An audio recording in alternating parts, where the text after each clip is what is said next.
nice long pair of pins on a bird. And that's the opening.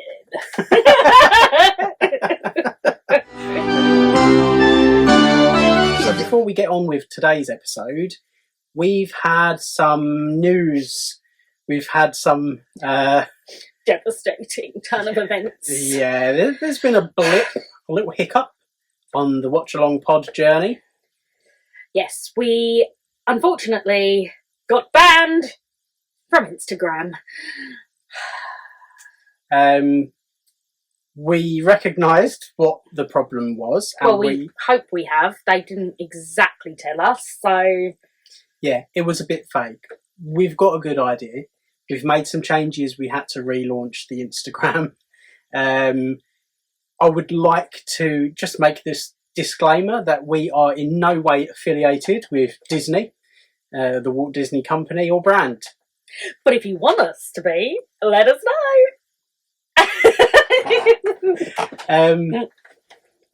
But yeah, we've also made some changes to the watch list.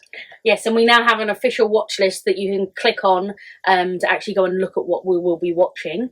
That's through the Linktree link in our Instagram. Sure. It will be there, but you can find it through our Instagram and you can find it in the bio for our YouTube channel.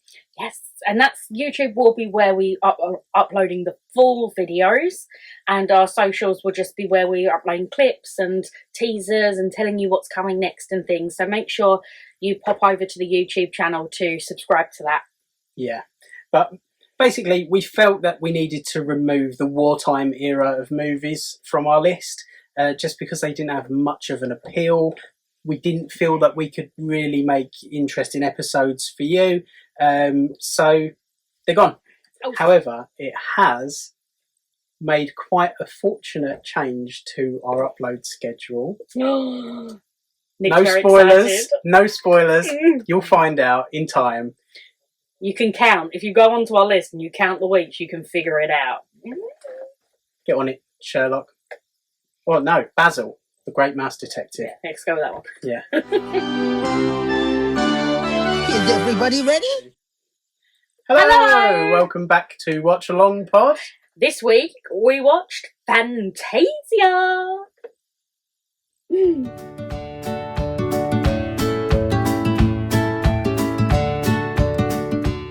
What are your first thoughts? Long. Yeah, 2 hours and 7 minutes long. Very, very long, and bit meh. Yeah. I think that's the words for it. Some bits not so bad. Other bits I was like, I found it almost impossible to focus on this. I watched it in like 4 parts. I kept going, I'll just have a little break, and then I went back to it. I sat down and watched the entire thing in one sitting. Bravo. Get that man a medal. Yeah, champion. Endurance test, if ever there was one. Not for There were a couple of the segments that I absolutely loved, which we'll get round to, obviously, but as a whole, it didn't grip me. I'd never seen it before in its entirety. No, I'd seen bits and pieces, yeah. Yeah. I think everyone's seen that one song. Song number 3. We'll get there. But, yeah, I'd seen bits and bobs of the rest of it. The film starts with the conductor coming out to speak to everyone, and he describes what you're about to watch. Time out. It was live action. It was live action. Yeah. It shouldn't have been in our list. It shouldn't have been in the list. And I had that thought as soon as it started. Yeah, I was like, oh no. Yeah.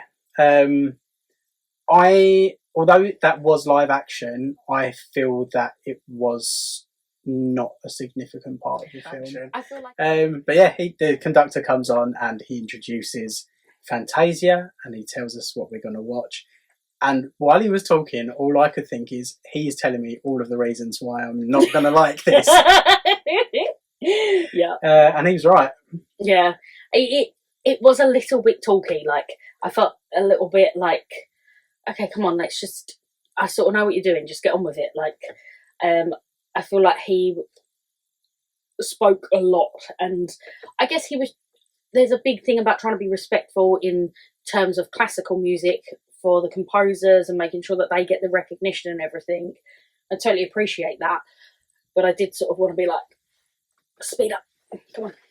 So, as this is a little bit of a different style of film, we normally would talk about like the story, the origins, the characters.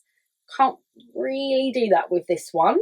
So we've decided to break it down into the sections of the songs, and talk about each one. Yeah, we'll have more to say about some sequences than we do for others, I'm sure. Yeah, definitely. But yeah, we'll get down to it. The first one is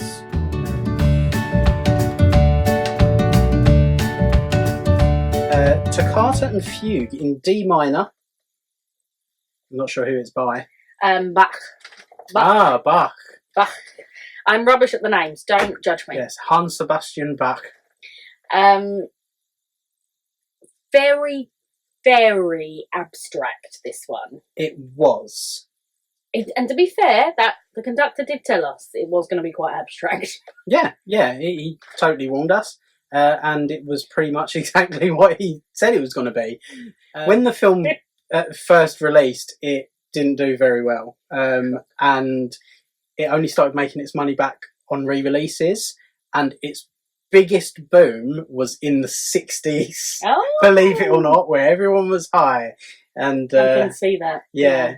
Because this bit is just a visualization, really, isn't it? Yeah, it's a visualization of how the music feels and would look, I guess. So yeah. So in 2019, we had Dancing Fruits on YouTube. Okay. In 2000, we had Windows Music Player visualizations, and in 1940, we had Fantasia. Yeah. It is a weird first song.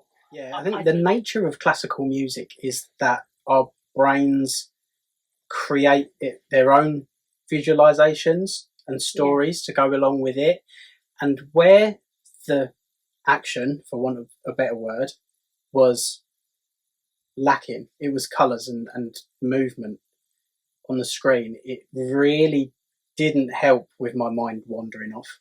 Yeah. So let's move on to song 2.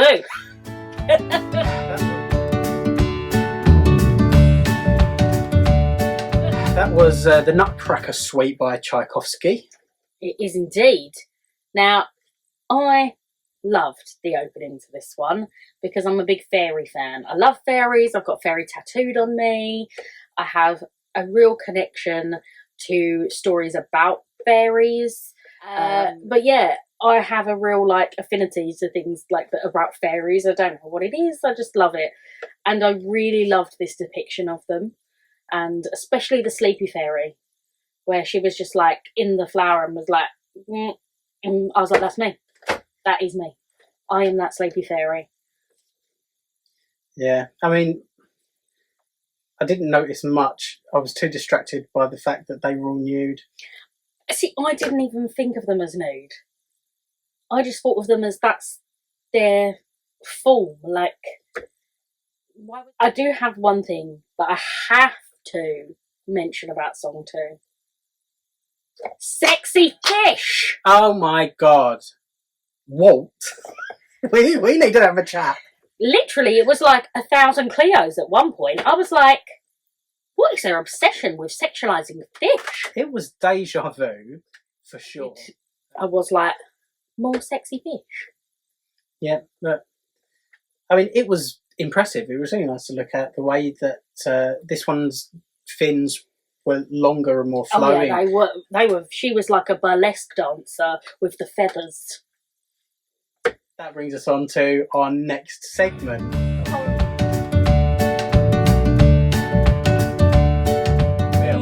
The most famous. 100%. The Sorcerer's Apprentice by Paul Dukas. The one that everybody knows. Even if you've never watched Fantasia, You will have seen clips from this. You will have seen Mickey depicted as the Sorcerer's Apprentice. Yeah. Like, it's the most famous. The iconic blue sorcerer's hat. Yeah, it's just so well known. And that's probably, if you said Fantasia, that's the one thing that people are going to say. But it was shorter, that section was shorter than I remembered it to be. Yeah, it was like 9 minutes. Yeah, it was very short. And yeah, I was alright. I love Mickey. I was like, yeah, Mickey. But then I was like a bit like, okay. Yeah, so, I mean, for me, I really noticed that not a lot of interesting stuff had happened at all until this point in the film. And for it to be 30 minutes into the film before we see Mickey or any segment that has any kind of story that we can follow, again, I was not gripped. And I'm not sure if that affected how much I enjoyed this bit, because I actually really like this segment. Yeah, I think maybe if you watch it on its own as a solo piece, it's a bit more enjoyable to get into. But I mean, it's iconic. You cannot take away from that.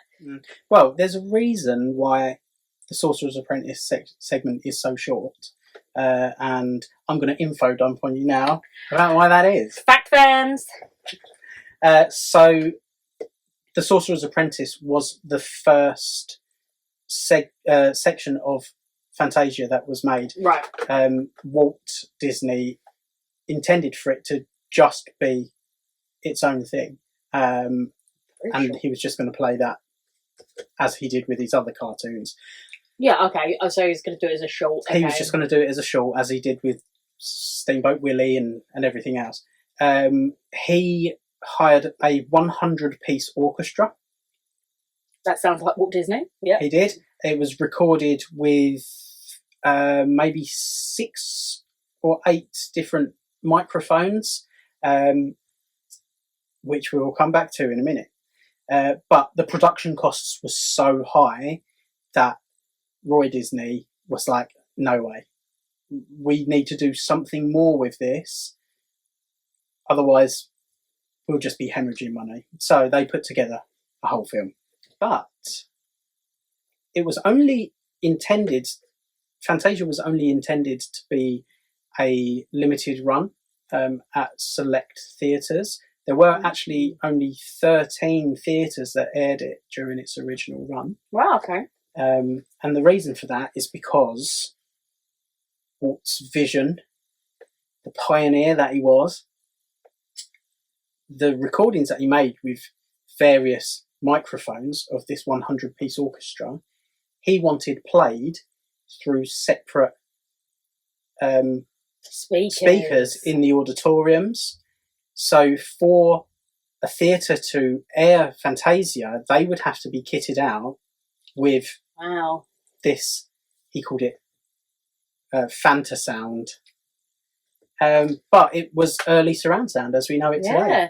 You know, the more I learn about Walt Disney all the time, the more I realise how much he was a pioneer in so many things that today we just take for granted and just accept as the norm and the everyday in the film and, you know, theatre, all of those things. He was such a pioneer in so many things. It's insane. He did. So, I've got a little fact. Go for it. Do you know the sorcerer's name? I do. Yeah, I knew you were going to know this fact. Yen Sid. Yen Do you know why Sid. it's Yen Sid? Because that's Disney backwards. It is. So I think we can safely say we enjoyed Sorcerer's Apprentice. I did like the Sorcerer's Apprentice. My favourite part was when he is trying to stop everything and he's like surfing on the spell book as he's trying to find a way to stop. Yeah. It is really funny. Great sequence. It is. There's a reason it's iconic. And it's beautifully animated as well. Yeah, it's great. But let's move on to song number.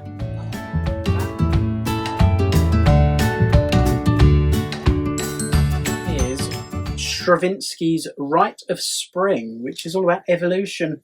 I know, when I had the title, Rite of Spring, I thought, oh, it's going to be a nice one about, spring and maybe flowers. And Yeah, but then it's like, oh, we've already had that at the start, so we're going to go back to that. No.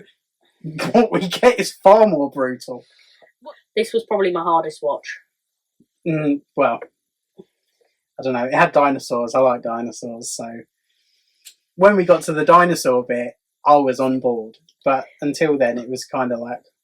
I do have to say, though, before we got to the dinos and it was the micronism, multiplying, which I have to say is a very, very forward-thinking concept for the 1940s for Disney to be putting that in a movie. Now it would be much more accepted. Back then, that was still a very, very, out there, out of the box thinking, to be talking about evolution and things, like, crazy. Yeah. But I digress. We went from sexy fish to the ugliest fish I have ever seen. What was that? The thing the thing that then eventually crawled out to become a dinosaur. I was like, that is one ugly fish. But you love the dinosaurs. Yeah, they were dinosaurs. Quite basically drawn. I found this one. I felt the animation was not as great as Sorcerer's Apprentice. Yeah, I think the designs of the dinosaurs were impressive in context. You've got to keep in mind when this was made. Yeah. And they had far less information and research than we have now. We've had so much media now showing us what dinosaurs are supposed to look like, how they're supposed to move and all that kind of thing. But, I mean, they would have been one of the earliest to put this to animation. Yeah, I don't mean about like the actual design of the dinosaurs. I just think it felt more of a basic sketch form of animation than you go from Sorcerer's Apprentice, which feels really quite, I don't know, alive, and there's a lot of movement, there's lots of little things, and then I feel like it felt quite flat in the dinosaur section until it gets towards the end.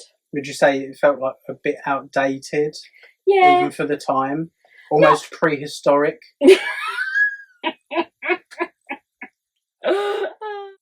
Murder. This is the first Disney murder we see. It is. I was horrified. I was like, what is going on? It was brutal, wasn't it? Again, back to the animation of it, but I was really shocked. And then he's like eating him, and I'm like, while he's still alive, the poor dinosaur's like, dying, and they're eating him, and I'm like, this is quite brutal for Disney. Yeah, it was scary to watch, and like, can you imagine being a child seeing that in 1940? I'm not sure this was meant for children. They would have been asleep by this point. Yeah. I agree with what you're saying, and I noticed something that surprised me, and I've been meaning to speak about this in past episodes, so I'm glad that I'm finally bringing it up now. Famously, in Disney films, whenever somebody dies, what happens? They're dead? Generally, yeah, but it rains. It always rains when someone dies, and it kind of, I don't know, makes us feel sympathy, makes us feel sad. Well, rain is a negative weather, usually. Not if you're a pluvophile. And then something weird happened in this film next. An intermission? An interval! I was like, thank you. But I thought it was going to be like, intermission, and it would be 2 seconds and it would be back up. But it actually went to a Walt Disney screen, and I was like, oh, what do I do? I was secretly hoping that there was just going to be 15 minutes of that screen so I could have less to sit through. But I'm not going to lie, I skipped it. Did you? Yeah, I was like, oh, let's just get to the actual film. Okay. So Number 5.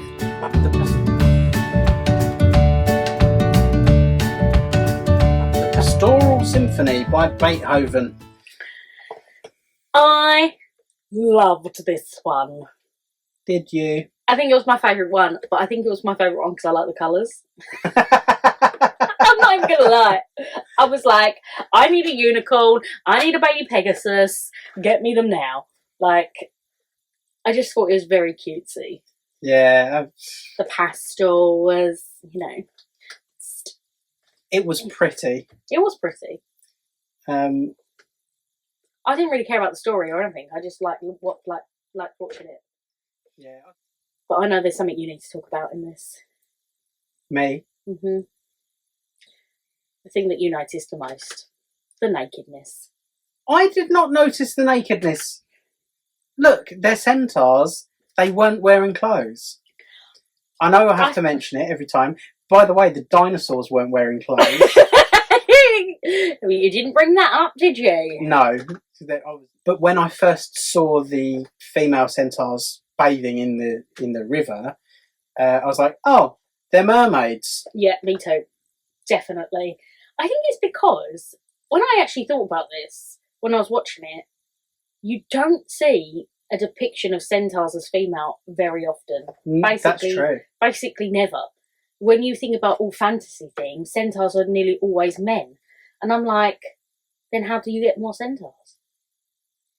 I mean, I was phased out of this film. It was bored. It was a struggle to watch this and stay focused. I liked this whole scene, and but I think this was one of my favourite ones. I loved the colours. I liked the frivolity of it, and I'd watch that one again. Yeah, I mean, given the choice to watch any of them again, I would choose not to watch any of them. So that moves us on to song 6.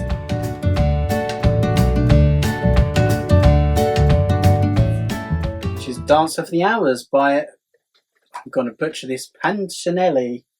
Pancinelli, yeah, I'm not sure. Maybe. Sorry, Pancinelli. You can correct us in the comments, don't worry. So this one was a ballet. This was a ballet, and honestly, I was like, what the... It just was... They are not the animals I would have chosen for ballet. Oh, ostriches are perfect. They've got the legs. The pliés were on point. Yeah, I don't know, but if somebody said to me, like, choose an animal to depict ballet, I don't think an ostrich or a hippo would be my first choice. No, a hippo definitely would, and that was for laughs, that. But... Okay, let's ask you the question. Choose an animal to do ballet. Angelina Ballerina. She's a mouse. Yep, Angelina Ballerina. I did think about this, and I did think, I'm going to dig myself into a hole because I can't actually think of an animal that'd be good at ballet. But maybe like a gazelle, like, like something that's more, I don't know, elegant. They're not elegant. Gazelles, they spring. Flowy and elegant. I feel like, have you ever seen an ostrich run the lap? Yeah, true. Like, yeah, it is just based on the legs, I think, isn't it? The choice there. I do have something to say about the ostriches, though. Are you going to say that they're sexy? No, I wasn't actually. Yeah, no, me neither. I was going to say, did their faces remind you of anyone?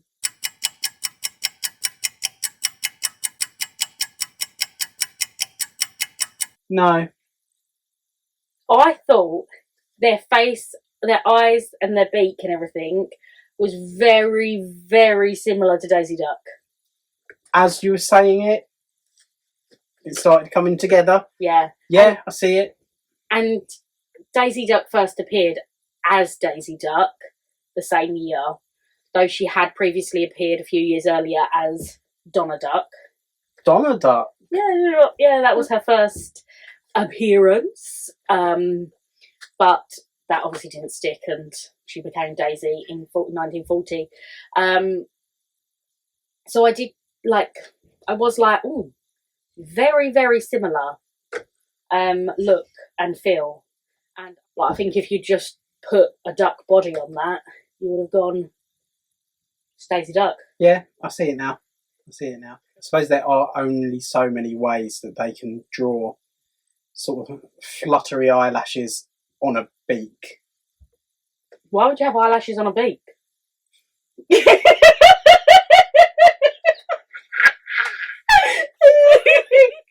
My eyelashes don't go here. Foreshadowing for the next film, the elephants fly. Oh, I ain't ever seen an elephant fly. So yeah, I noticed that because I was like, foreshadowing. Oh, did you know that the alligator's name, I can't remember what his first name is, but his middle name's Ali and his surname's Gator.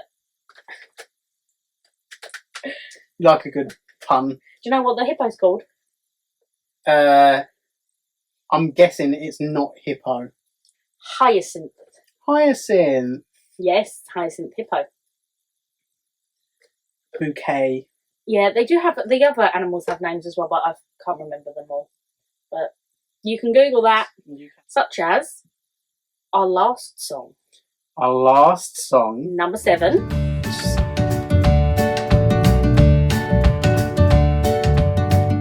This segment is made up of 2 pieces of music. Yes, combined. So we have Night on Bald Mountain. Do I need to read this name? Yeah. I can't. Modest. Mussorgsky. Mussorgsky? Maybe. He's a terrifying looking person. Yeah, we Googled it, trying to figure out how to say it, and it came up with a picture, obviously like a portrait of him, and we were like, let's not get it wrong. But back to Night on Bald Mountain. Yes, Night on Bald Mountain, which is then followed by Ave Maria by Franz Schubert. I found this piece quite moving. Yeah? Yeah. I had goosebumps. I had goosebumps at this whole section. Yeah. It was my favourite bit of the whole film. The end, funnily enough. Yeah. But he was just crying. It's like, I got to the end of it. Yeah. I've done it. No, I mean, Daisy knows me outside of the podcast, and she will vouch for the fact that I only ever wear black. I'm a little bit, I like the darker thing, fan of horror and stuff. So the Night on Bald Mountain, I mean, the piece of music is yeah. I mean, every single piece of music in this is famous, but yeah, this one I was familiar with through a few video games that it's appeared in, and it gets used a lot, doesn't it? So. Oh, it does, yeah. But I just felt that the I don't know, it's like the demon figure. Don't know if it has a name. Is it Chernobog? Is that? Yeah, something like that. I can't remember what it is. Yeah, I knew. I didn't know whether that was Chernobog or something. No, else. it is. That is. Yeah, but it moved with like the power of mountains, if that makes sense to anyone else. But I loved how the spirits were rising up, the effects that they used. Yeah, it was very Haunted Mansion-esque. Yeah, it was. Yeah, it was. And then it moved into the complete opposite of Ave Maria, which is all very sort of soft and hopeful, almost like a redemption. I felt like the spirits were moving on and finding peace. So, and then I sort of found it powerful in thinking that this came out in 1940. While America wasn't in the war then, they would go on to be in the war. And obviously, England, we were in the war. And I thought, could you imagine watching that? Knowing what was happening, and thinking, actually, there is hope. We can overcome. There can be something that beats the darkness. We can get to the other side of this and have hope and things, and a hopeful thing to watch almost, you know, because it was quite very dark at first. It was very it felt almost oppressive watching that first section where all of like the ghosts and stuff are coming out and the darkness is getting creeping further and further out. It did feel oppressive. And then when that light starts coming in and it starts sort of, you know, breathing life back into things, it was beautiful. It was clever. And having putting Ave Maria on the end, I think was a great touch and a great, you know, contrast. Yeah, that's a really good take. I mean, I'm not saying that that's what Disney were thinking when they created it, but that's what I felt when I was watching it, knowing at what was happening at the time. Yeah, I love that.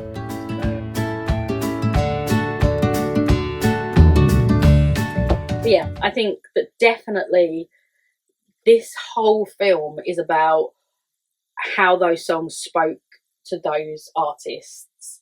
And some people will love certain ones, some people will be like, I didn't think that fit, I didn't think that quite matched up. And it's because it's about how you interpret and you hear things. So I do think there is a beauty to the film when you look at it from that side of things. And obviously there is a massive beauty to classical music as it is. But as a film, I was a bit like, okay, is it over yet? Like, with this better if it was just shorter. Yeah. If it was half an hour shorter. You cut out first song and the Dino song, I think it would have been a lot better.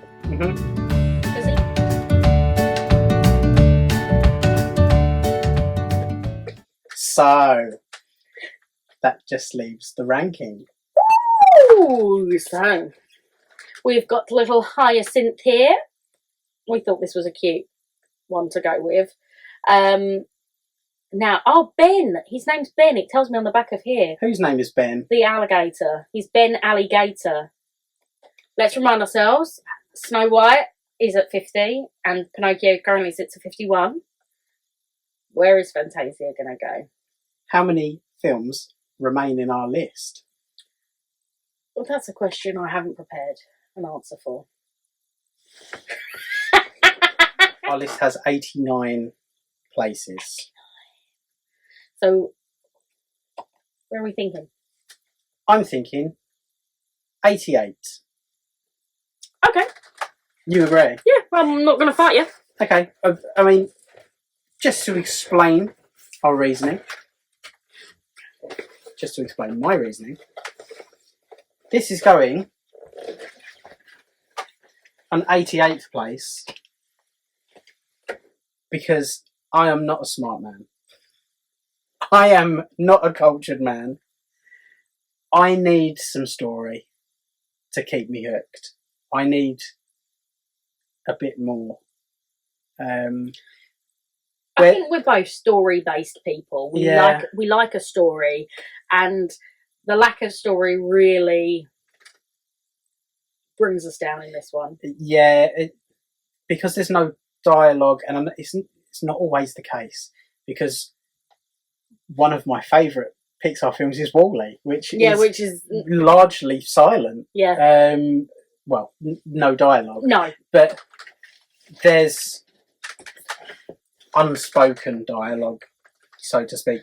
But there's a very clear story and context for WALL-E, whereas it's so, right, this is one song, this is another, this is another, this is another. There's not a continuous... Yeah. Not everything has rhyme or reason to happen. It just happens because it goes nicely with the music. And maybe if the first song wasn't in there, it would be higher. So yeah, there we go. Our ranking. Fantasia's at 88. We didn't love this one really, but we're not sticking it in last place. It's not in last place, but it also could move, because there could be other films that come along that we go, that was actually what I'd rather watch Fantasia. Yeah, this is guesstimation. It's going to get harder when we get to those last few films and we're like trying to shuffle everything around. Yeah. It'll be hard. So you only recently saw my list on Letterboxd. Yes. At home, if you don't know what Letterboxd is, it's a movies app where you can make watch lists or any kind of list of movies, every movie that you can imagine, and you can rate them and you can write reviews. I have made a list on there which contains our entire watch list. However, as each episode airs, I will also be putting our ranking list on there, so you can keep an eye on it. Yes, and you can also tell us in the comments, as we said, where you would have put Fantasia. Would it have been your number 1?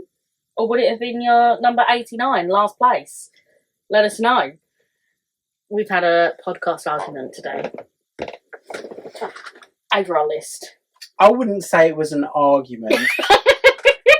I just don't care. I just feel that I was robbed of films that I wanted to watch. He doesn't believe it. Even though when I was the one who put this together before the podcast was even a twinkle in my eye, I conceptualised this around, I've never seen a Goofy movie. You can still watch I it. can still watch it, but this gave me an excuse, a reason to watch it. Well, we can do it as a bonus. We might as well leave it in. But it's not part of the You Right list. And we did have this discussion, but Nick forgot that we had this discussion. So he believes that it should be in. Right, I'll tell you what, we'll do a little poll. How do you feel about this? We'll do a little poll. We will include one of these 3 movies in the list. We'll put them back into the list, but you get to choose which one we watch. So it's either going to be a Goofy movie, DuckTales, whichever version it was. Yeah, the DuckTales. The DuckTales movie, or Planes, because I really don't want to watch Planes. I didn't want to watch Planes either. I just thought you've got to take the rough with the smooth. So those 3, we're going to put a little poll out on our Instagram. That will go up the day after this podcast goes live. So that will be on Saturday, tomorrow. We'll put that poll up. So that'll be on Instagram. Go and vote for us. And we will let you know what one's going to be added in a few weeks' time.